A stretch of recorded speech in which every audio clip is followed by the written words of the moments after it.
So this is a video about the perfect apology and the psychology behind a really great apology. And there are certain people, I'm sure you can relate to this, that are really good at making a good apology. They're genuine, they take full ownership, and somehow they get that right, and they get it right quite easily. And then there are others that just simply battle to make an apology, and maybe you've never really heard an apology from them, they just can't. And we'll get into the psychology of that towards the end of the video. But I want to start by looking at the three things that really make up a perfect apology, and in no order of importance, but the first would be for me that to make a good apology means that you need to take full responsibility and ownership, acknowledgement of whatever it is that you did that caused a negative impact on somebody else. So just I'm sorry actually doesn't do anything, it doesn't help.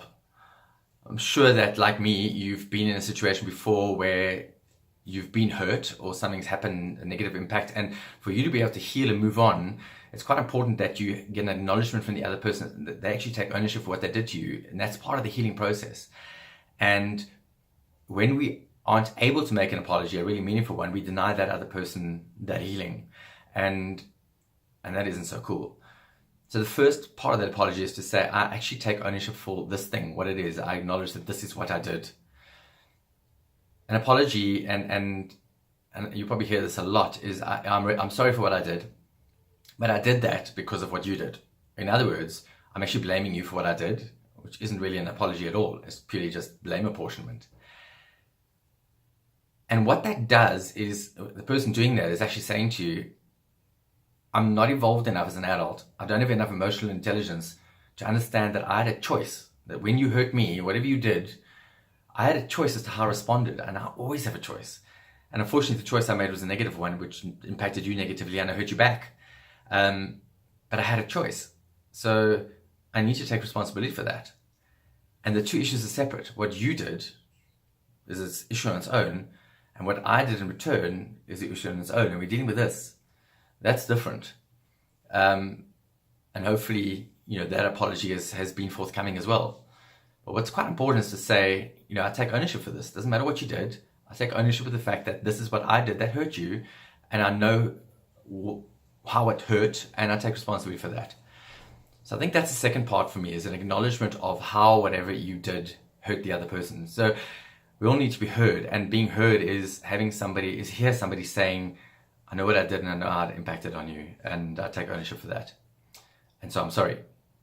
And then the third part of a really great apology is saying, and this is I think extremely important as the initial acknowledgement, is to say, ask the other person, what can I do to make this right? How can I make this right? In other words, I'm hearing you to the point to understand that I did something wrong and I'd like to make it right. What is it? And even if that person comes back and says, well, actually, there's nothing that you can do to make this right. You stuffed up and you can't do anything to make it right. That's okay. You offered, and at least the person's feeling heard, and at least you've given them an opportunity to voice what it is that you can do. Because an apology means absolutely nothing if the behavior doesn't change. So that's incredibly important about a behavior, is that when you apologize, you're saying, I'm really sorry, I acknowledge what I did, I know how to hurt you, and I don't want to do it again. So I'd like to fix it. How can I fix it? And how can I make this right? And there's no point in saying sorry if you're just going to repeat the same behavior. You're going to be a repeat offender. There's no point in saying sorry. So I think that's really important from a great apology, is I intend not to do this again. I'm going to change something to make sure it doesn't happen again. But there are many people that you'll never hear any of this from. And let's understand that and unpack that. So essentially what that is an insecurity.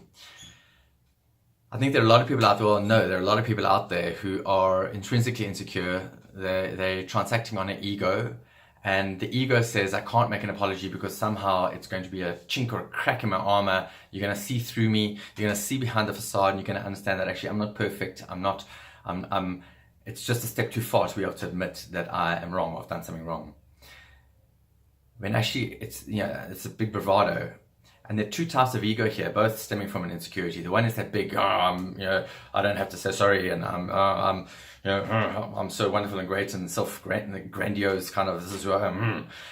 And that kind of ego always stems from an insecurity, and that is a big facade that is built on the outside to protect the inside, the inside that is insecure. Something that person's never got to terms with. There's no self-healing that's taken place there at all. There's very little self-awareness. It's just I'm hiding behind this facade.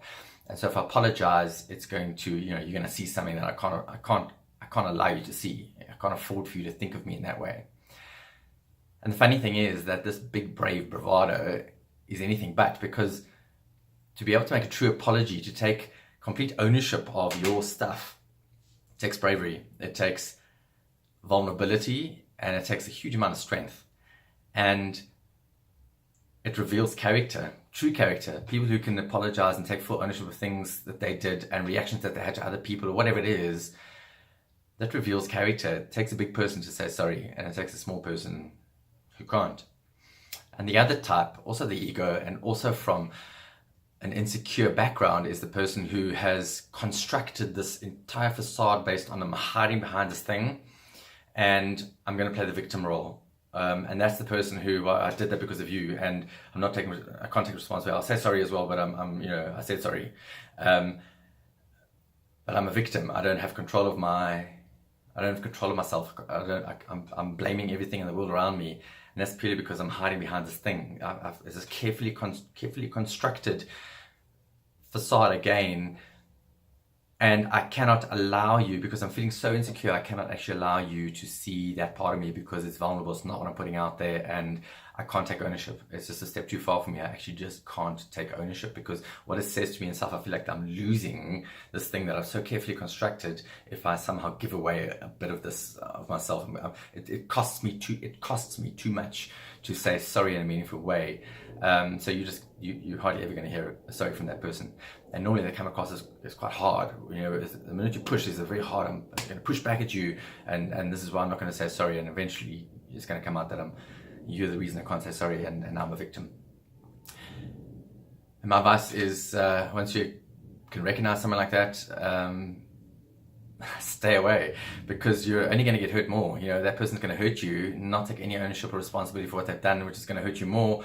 And the more you ask them for that, the more defensive they're going to get, the more of a victim they're going to play, and the less you're going to get the healing that you're really hoping for. So the best you can do is turn around and walk away. Well, it's one of the hardest things to do, because you're never going to get an acknowledgement of what this is. So I'm going to challenge you to be mindful of a perfect apology, to stop blaming others for things that you do. I know I've been really bad at this in the past, and that's why I'm making this video. Is that there are times that I understand this so well, because I've been through times in my life where I've been extremely insecure and haven't wanted to admit any kind of fault, and I've been in the other receiving end as well, where I've made mistakes, have been hurt in return, and I've turned myself inside out to try and fix it. But at the same time, allowing somebody to whip me with but you did that, and this is why I've done this, so I'm blaming you, and feeling this incredible guilt, and okay, that's why I couldn't get an apology, and that's 100% wrong. So I hope this has helped you. If it has, please click the like button. Please share, as I always ask you to do, if you feel that somebody else could benefit from this message, and please follow me for more. Cheers.